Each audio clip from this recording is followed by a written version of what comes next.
انسان جتنا on line ہوتا جا رہا ہے، انسانیت اتنی ہی آف لائن ہوتی جا رہی ہے۔ میں خدا کو سناتا ہوں اپنا حال دل، میں زمیں والوں پر بھروسہ نہیں کرتا۔ درد درد ہی رہا، سیدھا بھی لکھا الٹا بھی لکھا۔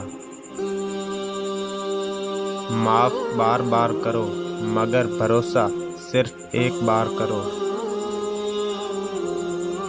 بے شک میرے رب تیرے فیصلوں پر شکوہ نہیں، پر تھوڑا رحم فرما، تیرا بندہ مشکلوں میں ہے۔ ہر گناہ کے پیچھے شیطان نہیں ہوتا، یہی بتانے رمضان آتا ہے۔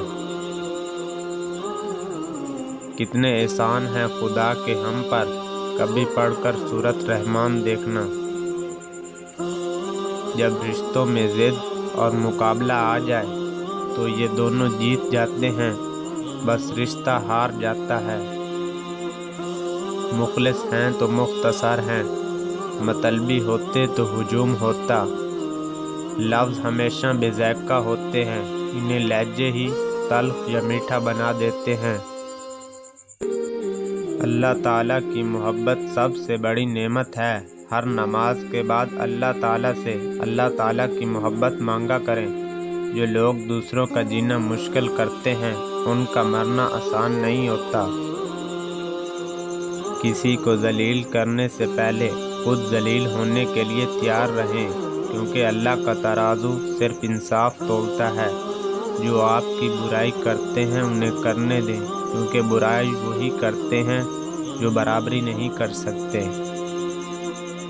مخلص لوگ روٹھ جائیں تو منا لیا کریں، اور منافق لوگ روٹھ جائیں تو خدا کا شکر ادا کریں۔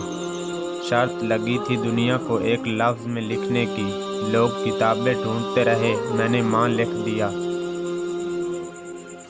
دھوپ میں باپ جلتا ہے اور چولہے پر ماں جلتی ہے، تب جا کر اولاد پلتی ہے۔ رب سب کے والدین کو سلامت رکھے، آمین۔ جب دل کو لگتی ہے تبھی تو دل اللہ سے لگتا ہے۔ پتہ ہے مان رکھنا کسے کہتے ہیں، خود کو مار کر دوسروں کے لیے جینا۔ وہ تو ان دروازوں کو بھی کھول دیتا ہے جن پر تم دستک نہیں دیتے، پھر وہ ان دروازوں کو کیوں نہیں کھولے گا جن پر تمہارے مسلسل دستک کے نشان ہیں۔ زندگی اچھی جیو کہ رب کو پسند آ جاوے، لوگوں کی پسند تو بدلتی رہتی ہے۔ زندگی آزمائشوں کا سمندر ہے، کسی سے لے کر آزمایا جاتا ہے تو کسی کو بے تحاشا دے کر آزمایا جاتا ہے۔ بس کہیں صبر کی اور کہیں شکر کی آزمائش ہے۔ تنہائی میں قرآن پڑھنا ایک خوبصورت احساس اور سکون دل ہے۔ گفتگو کے لیے انسان منہ اپنا کھولتا ہے، مگر تربیت اس کے بڑوں کی بولتی ہے۔ میں تنہائی پسند نہیں ہوں، لیکن بناوٹی رشتوں سے میرا دم گھٹتا ہے۔